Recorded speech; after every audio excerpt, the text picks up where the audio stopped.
Welcome to the Sonic Collective, a music podcast that explores a different album or musical concept each month, diving deep into its history, context, and impact on the music industry. Join our hosts, Alan, Scott, and Darren Scott, that's way too many Scotts, as they share their thoughts, insights, and personal connections to the music, inviting you, the listener, to discover new perspectives and appreciation for some of the greatest albums and music of all time.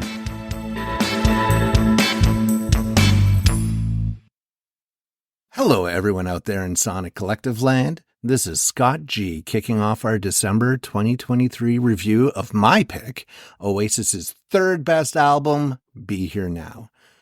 As always, I'm joined by the rest of the crew, Scott C., Darren, and Alan, and I picked this album for a couple reasons. I'm a pretty big fan of the band in general, but I hadn't revisited this album in easily a decade, and not with a critical ear judging it as more than my favorite singles from the radio with some B-sides thrown in. Scott C. had already guessed another reason at the end of our last review when I teased my selection, so I'm actually going to throw to him first to see where his ear took him this month. Scott? Yeah, thanks, Scott. You know, so much of this review now, I think I might be biased because Alan Cross, the Canadian broadcaster, did an episode, I don't know, this year, last year, I'm not sure, and it was about overproduction and whatnot. And he mentioned a Chili Peppers album, I think Mother's Milk, of sort of being over distorted or just too much. And this was sort of the classic one. So I wonder, am I being too hard on it because of that? And, you know, overall, like, I like Oasis's hits, but they're never a band that I fully got the huge hype. Like, you know, there was even that thing like, oh, they're bigger than the Beatles. Like, they have some good songs, but I find the singing overall just kind of whiny. Not just on this, but it's like, like, I don't know. So I think they're okay, but I never quite got the full hype of it. That said, I enjoyed listening to it. You know, I listened to it a good number of times. It sounds a bit too high end and a bit tinny. I think it lacks a low end and a bass overall production wise. But yeah, a lot of tracks jumped out. Like Stands By Me or sound a lot like All Hell for a Basement by Big Sugar. It's funny when you listen to songs that Stand By Me, I was like, oh, All Hell for a Basement.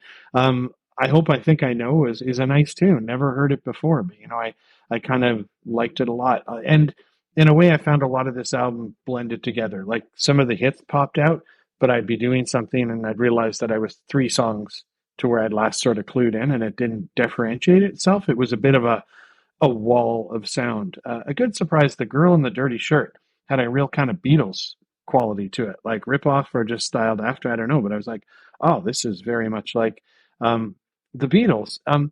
You know, I have a bit of a tough time rooting for Oasis and douchebags in general, because those two brothers just seem like douchebags. Everything you would read about them, kind of assholes. They can't get along. They're retiring. They're not retiring. So it's like, it's one of those bands that makes it tougher on themselves to really love them, you know? I think also in other tracks, Fade In Out was neat. It reminded me of something Steve Earle would do. And again, now I realize I'm probably biased from Alan Cross, but I think while I enjoyed the album, the whole thing, I started to feel a bit just irritated or agitated listening to it. And I think it was just because it was just that wall of sound, just a bit too much all around. And I got thinking of Wildflowers by Tom Petty. They're not at all the same album. But the point being is that that album is kind of, doesn't seem to have anything it doesn't need to be there. Like you can hear every instrument perfectly, clearly. It's layered really well, whereas this just seemed like there was like layer on layer on layer on layer, and you couldn't even pick out particular instruments or particular things because it's just this massive all at once, which again I liked, but I found myself feeling mildly irritated after maybe 30 minutes or so, just kind of, and I think it was just that, almost like if you're in a pub trying to talk to someone and it's too loud and you can't quite hear what the person's saying, nor can you hear the music. But I'm glad I listened to it, because again, some of those other songs I mentioned aren't the hits off it, but I quite enjoyed those albums, and I might go back and listen to the first 2. So who would you like me to hand it over? I'll let you pick there, Scott. How about Darren? I know he's mined the history of this thing, so Sure, let's get into it. Yeah, you guys, you put all pressure on me now for that. Like, if I ever slack off one month, you're gonna be like, oh, like actually, I've got nothing this month. Yeah. But I do know that episode that Scott was talking about with Alan Cross. And if you don't know him, the ongoing history of new music or, Alan Cross, great. And we actually did an episode with him talking about albums. Amazing Canadian rock journalist and music journalist. Anyway, highly recommended checking him out. He basically teaches me everything I know, I think. But yeah, back to this album. I honestly didn't know it very well. I remember some of the songs off it, but I think by then, and, this album is kind of cited to be the end of Britpop. It was kind of an album that came out to a lot of, fanfare, and it did deliver in a way. It had, I think, 4 singles released off it. Do I personally think they're the best or stronger than the album before?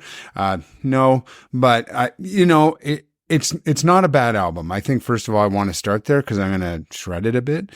What's that? He's holding up a 3. It's the number third 3 best album. Oh yeah, the third. Yeah, exactly. Yeah, that's true. You mentioned that from the beginning. I mean, it did sell 8 million and counting worldwide, which is crazy.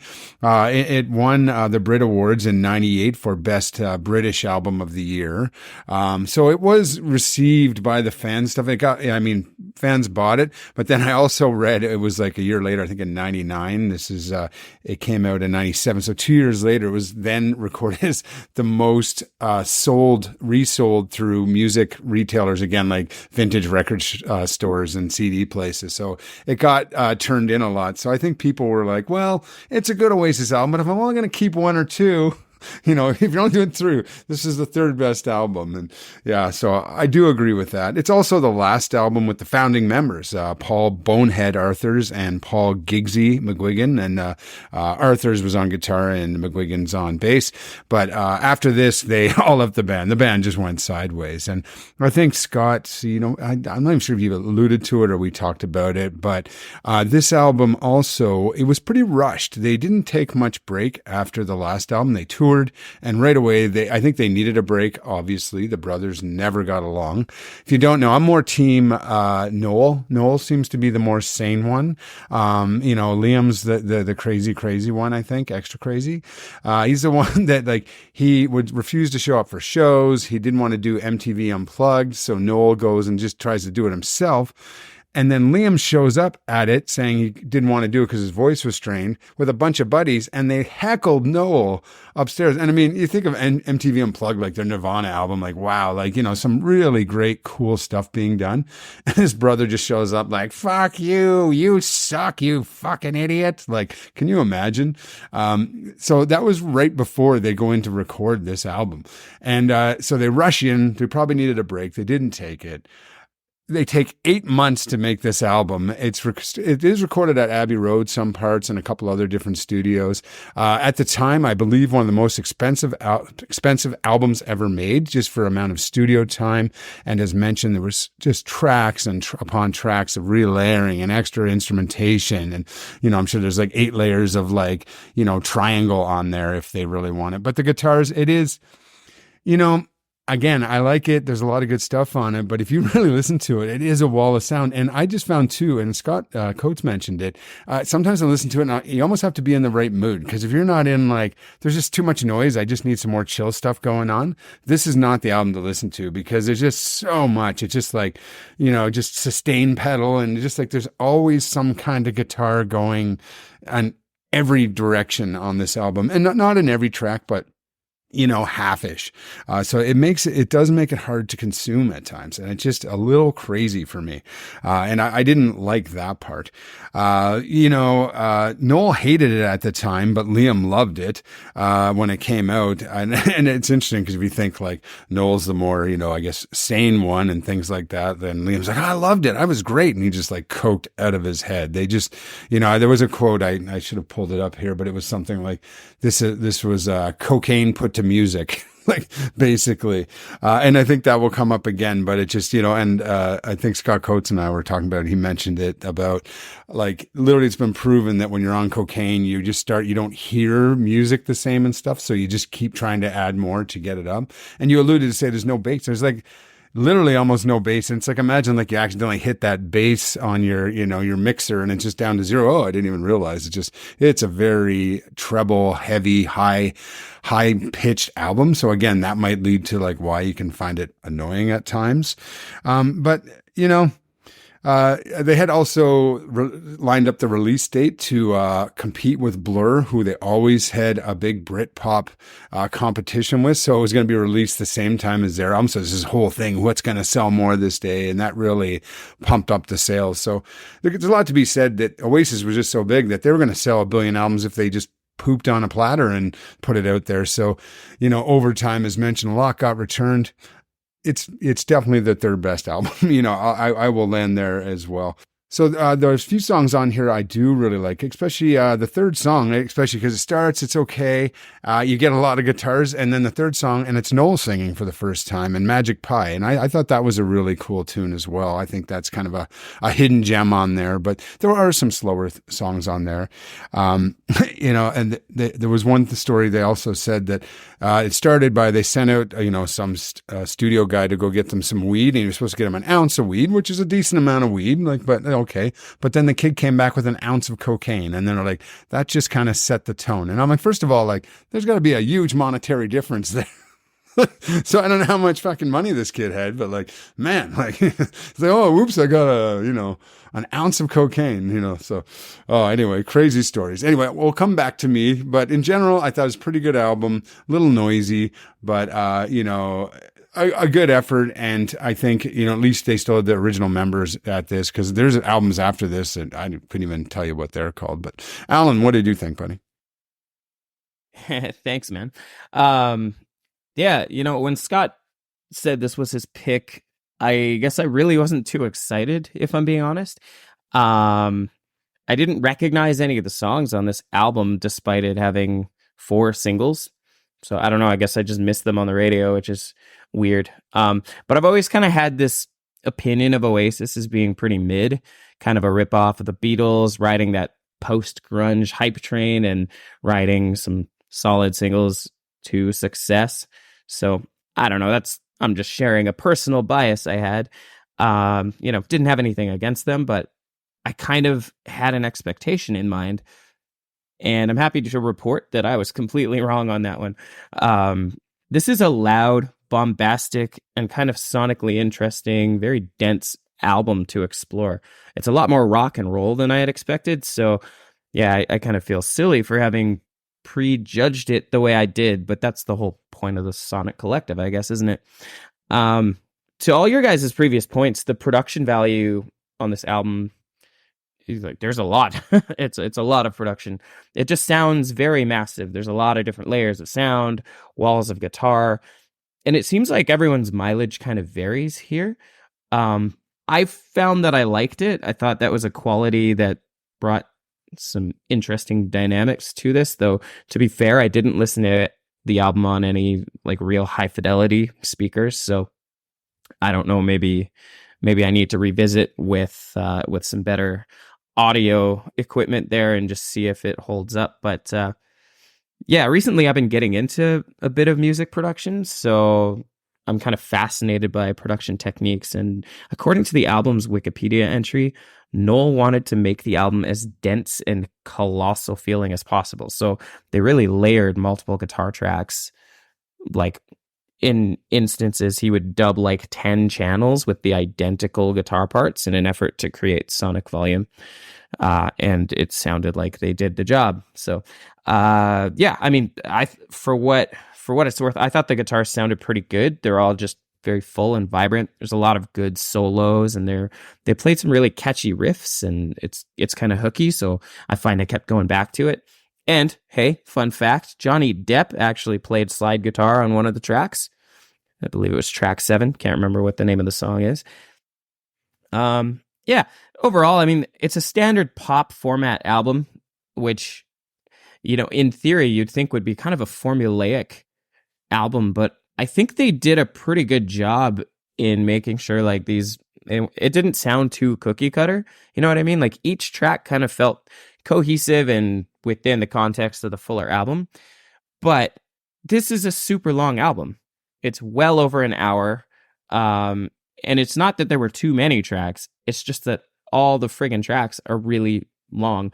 And some of them I found them tending to kind of like roll on and on and on. We do not need a 9-minute long song that just spends time repeating itself over and over again. I don't know. That doesn't spark joy. Getting down to the individual tracks, I think the album came in really hot with the song "Do You Know What I Mean," which was one of their singles, and it kept that momentum going with My Big Mouth. So both of those songs I found myself kind of gravitating towards. I thought they were really good, and "The Girl in the Dirty Shirt," super catchy. And Scott, now that you mention it, kind of Beatles-esque in quality. Yeah, and I think the album kind of ends as well on a fairly strong note with the song "It's Getting Better." All Around the World had a reprise, which, take it or leave it, it seemed to me like that didn't need to be there. But and speaking of All Around the World, that song could have been 6 minutes shorter. It's a 9-minute long single. Like, how did this get any radio play? I've never heard it on the radio, but apparently that was one of their singles. So feels like there is maybe, a few filler tracks on this album, and I think that's kind of standard. I think most albums you're going to find some like mediocre songs in there sprinkled amongst the more solid stuff, but nothing had me reaching for the skip button, which is usually for me a sign of an album that's pretty decent, So yeah, to conclude, I actually did enjoy this album a lot more than I expected to, and there are several songs that I'll probably go back to in the future on various playlists. So always a sign of a solid Sonic Collection pick. Good choice, Scott, and thanks for helping me change my mind about Oasis. Wow. Well, I'm glad to hear that, although I don't know how you avoided "Do You Know What I Mean" on like either Much Music with like that video of the helicopters coming in and everyone wanted to be wearing like that green raincoat that Liam had on. That was like the big style thing at the time and stuff like that. Like when this album came out, I lived in Oklahoma. So they had a lot of American content. I thought you were maybe just down a hole with Creed and Daughtry or something like that. I don't know. Creed, yes. Daughtry came later. I have no idea. So yeah, you guys already checked off a lot of the notes that I had, a lot of the things that, I was really hoping would get explored, and that's really great. Liam, he got, trashed a little bit here. Totally valid in 1996. He's been putting out music recently and playing gigs. He's got a band together, and there's actually a documentary out about him right now. So I would highly suggest people check it out. He seems a lot more disciplined and mature in his music making now. So if you're looking to not only change your opinion of Oasis, but of Liam in particular, I would highly suggest checking that out. And yeah, like everyone said, I mean, I have the word dense here as well, too, right at the top of the list, and not just in the length of the album at like 110 minutes, which I think is about 30 minutes more than what we normally want from a rock album. But yeah, the massive amount of overdubbing just layered. And then I love the lyrics. Noel is a great lyricist. So putting that all together, it's a really thick listen all the way through, right? And I can see why at like the 50 or 60 mark, you'd just be like, oh, enough of this. Like it's too sweet. It's too much of a good thing in some ways, if that's your bag, right? But you know what?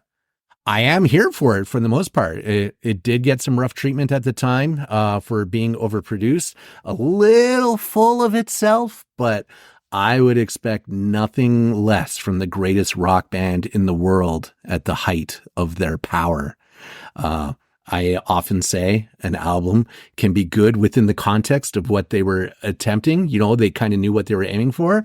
And Noel was already on record saying that the first 3 albums, they're going to be traditional rock albums in structure. So they were all going to have those standard rock album, choruses and stuff like that. But this album is just as big, loud, and audacious as the band itself. And just like they could do anything they wanted in the public eye, apparently they did whatever they wanted in the studio as well when they hit album 3. And yeah, to me, this is as honest and autobiographical an album as they could have put out at the time. They were overworked. They were living on coke and anger. They had just not stopped working since that first album dropped. And everyone says that was the big mistake. Studio should have paced them. They should have paced themselves. They should have taken breaks between some of those concerts that they had before going back into the studio. And yeah, you can see it all come out on this album. But you know what? I have a taste for big guitar rock, and overdubbing is just fine to me. I think of like Garbage. They came out 2 years before with their self-titled album. Butch Vig produced that. And things like Super Vixen, Only Happy When It Rains, Stupid Girl. They all had like massive production on them too. The guitars really pulled on that, and I love that too. So I think that was just that era for me. I love all the singles, of course. Stand By Me is the top track. But the other ones that stood out for me, I really liked I Hope, I Think, I Know. Scott, I'm with you that, it more than All Around the World. I think that should have been one of the singles on there because I think it was easily a better track than that. And I would have liked it. It's definitely shorter, right? It's like literally half as long. Just cutting out the, a couple minutes of those Beatles like sha-na-na-na at the end kind of bullshit, right? Like, yeah, it's not Hey Jude. It's done. But Darren, Magic Pie, that's the song I could have done without on the album. So it's weird, right? Different tastes. I can't think of anything really special that stood out about it to me other than, like you said, it's the first one that Noel sings on. I think it's the only one that he's the lead on. So it's strange that I don't really like this one. Because like Scott said, Liam's a bit whiny. I tend to like Noel tracks when it comes to Oasis. Don't Look Back in Anger and their cover of Heroes, the Bowie song. Those are both Noel singing. As well, you mentioned the Unplugged album, which I don't think ever got officially released. But the tracks are out there. He did an amazing job, which he should, because he wrote like all of it, right? So how he didn't have more songs on this album is really beyond me. But overall, I think it's a solid album. I think it's, it's a slice, it's a moment in time that you really get that taste of what Oasis was. But I honestly don't think it's the end of the Britpop era. I read that too, right? But so I went and checked, and like, you have Robbie Williams, you have Coldplay, you have James, Blur, Kula Shaker. They're all still putting albums out after this, like in the 90s, let alone beyond. So I think this may have been the start of the decline, potentially, right? Like they were the front runner, and then they obviously started coming downhill from here. But I think there was still a lot of breadth inside of that movement with a lot of good albums. So don't let this be the last album that you look at in the Britpop movement. I think you've still got another 2-3 years of good stuff coming out after this. And with that, we can get to scores, I think, starting again with Scott C. Yeah, thanks, Scott. I enjoyed it just fine, but when I was thinking about scores, I feel like I'm maybe a bit too hard on it, but, recommend, I'll give it a 2.5. I'd probably recommend, if someone was coming to me saying, oh, I want to know about Oasis, I'd probably recommend their first or second album just because I think they're probably a bit better. Influence, I'll give it a 1 because I'm exposed to this kind of music. Like I know it. That said, I am going to go listen back to those first 2 albums. And, I must have listened to them all at some point, but I don't really remember it. So, yeah, you know what? Not a 1. Then I'm going to go back and listen to them. I'm going to give it a 3 as well. And then overall, I'll give it a 3. So recommend 2.5 because I'd recommend another one. Influence, I'll give it a 3 because I'm going to go back. And overall, it was a 3. It was fun. I think maybe the tide's higher. Like it's a big band that boasts big things. So as far as they go, but yeah, it was fun.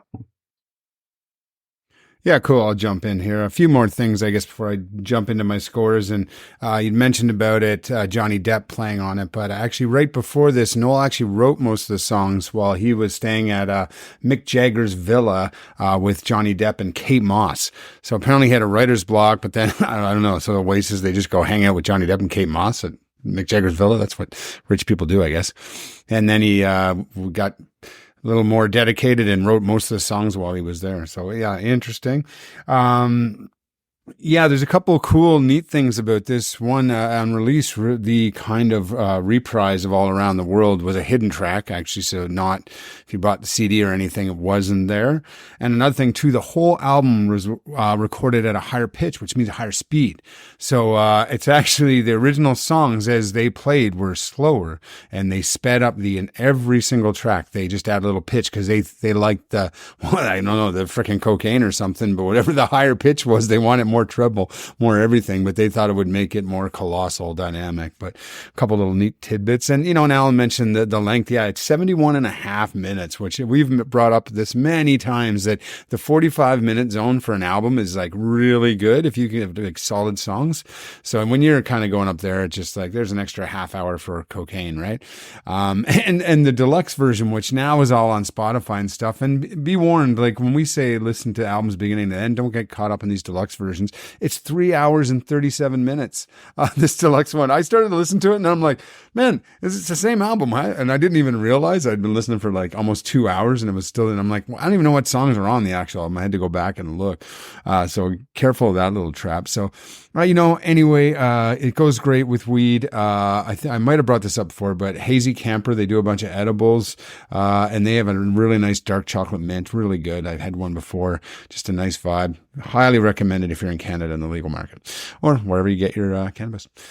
With that, I'll jump. I'm similar to you, Scott. Influential. I gave it a 2. I think they were in it, they're kind of a derivative band to begin with. They got huge, but they're a little bit derivative. They just kind of played on some old Rolling Stones and Beatles sounds and redid it, and that's fine. But I'm giving it a 2. I'm going to give it 2.5. Again, like you, I think you can go back and listen to their other albums. This one's good. If you're a big music fan, go check it out. If you like that, especially that sound, it's not a bad album. It's a little dense, but yeah. And then overall, I'm actually going to come in at a 3. Just kind of, it's there. It's good. It's not one of the great albums, but definitely a great album. Not trashing it in any way. Anyway, Alan, over to you. Yeah, thanks.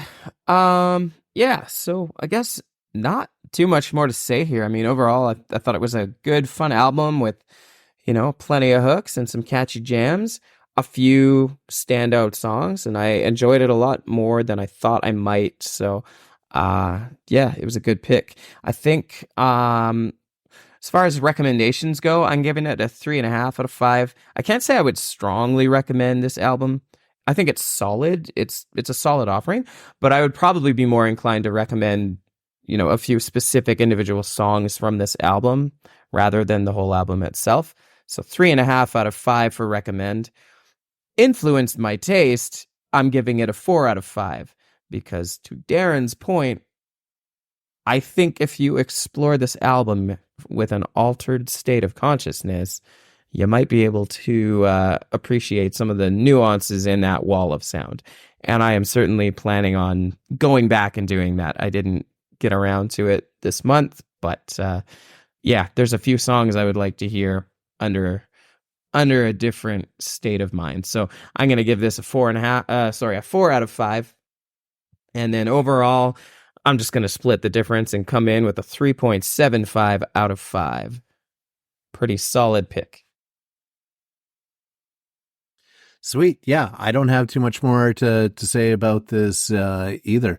I, came in with a mission to have us look at this from a production value side, from an autobiographical side of the band. Oasis has a lot of history around it, a lot of excitement. And so a lot of that came out. And then I think we were surprised by the music itself, and that even though it got panned, there's still, some good gems on here. This is like I said, it's the third best Oasis album, which leaves a lot of room still, considering considering how good those first two are, right? With that in mind, though, for recommend, I'll give it a 3 because I'm with everyone else here. I would definitely recommend Definitely Maybe or What's the Story, Morning Glory every day of the week ahead of this album. Although I would recommend reading all 3 because I feel it's like a movie trilogy kind of thing, right? This is the important years of the band squished together into these 3 albums. So I think you should still listen to this, hence the recommend it being at 3 still. Influence 4, I was definitely a Britpop movement baby. I loved Oasis. They led me down all of these other roads from Brit boy bands to the alt rock side of things, just everything. I used to listen to and go to Industrial Night at the Warehouse and listen to all of the British bands that they would play there, Depeche Mode forever. Woo! So Influence 4 for me on this. So like Alan, splitting the difference, I have an overall 3.5 on this album. Some of that judging it against the greatness of the other albums. So I might be like Scott C, where I'm judging it maybe a little bit more harshly than others might coming in with a clean listen, but 3.5 is what it is. So with that wraps the year, gentlemen. What? Yeah. Hey, did you just see Depeche Mode when they were here in Calgary? No, I wish that would be. Yeah. It was just like, like a month ago or it was really recently. I didn't get to see them either, but I love that band as well. They're great. Oh my God. They're so good. Yeah. I just, somebody. All right. I gotta try it. People are people. Well, we did, we did one Depeche Mode album. Alan picked Yes. Oh, really? Yeah. Yep. Yeah. Long time ago. Yeah. Yeah. Great pick, Scott. Oasis is good. Yeah, like classic. Yeah. What do we have on tap? Are we doing another round going into January? The trad take or anything special? Or have we figured that out yet? Yeah, no, I think we have figured it out. But yeah, so hey, and as of this past November of 23, we have entered our 10th year. We finished 9 years of this podcast. We're in our 10th year. So I think we should mix it up a bit like we've been known to do now and then. So I think we've decided, and we're going to figure this out, but this next month, we're going to go away from the 4 of us and think about the 10 albums that are our list, that if you can only have 10, take 10. So we're going to put some rules and things and do some thinking in it. And I think stay tuned. We'll have that little introduction for that episode coming up. But so we're going to have a special episode, a little reflection, and talk about the albums that we think are the best. And that is hard to do. We're 4 very big music fans, and now we have to cut everything down to 10. I'm just like, it stresses me out even thinking about this right now. I mean, I'm already halfway done just working off a Britney album, so I don't think I'll have a problem. Yeah, right? Yeah. We should make a 10 worst as well. Like, can you do that? Is it possible? No. They're on the same list. Yeah. Anyway, that's enough of a teaser. Yeah, why don't you carry us out here, Scott? Cool. Well, thank you, everyone. It's been an amazing year. We've got 12 great albums under our belts, for better or worse, but always educational. Thank you for joining us on this crazy ride again for another year. We're going to come back strong in 2024, and we hope you stick around. Follow the socials, go to soniccollective.com, and keep on keeping on with us. Thank you so much. Thank you, gentlemen, as always, and we'll talk again soon. Hey, thanks for joining us on the Sonic Collective, where we've explored the music, the history, and the impact of some of the greatest albums of all time. We hope you've enjoyed our discussions and gained new insights and appreciation for the music you and we love. Join us next month for another exciting album, and until then, keep listening to great music.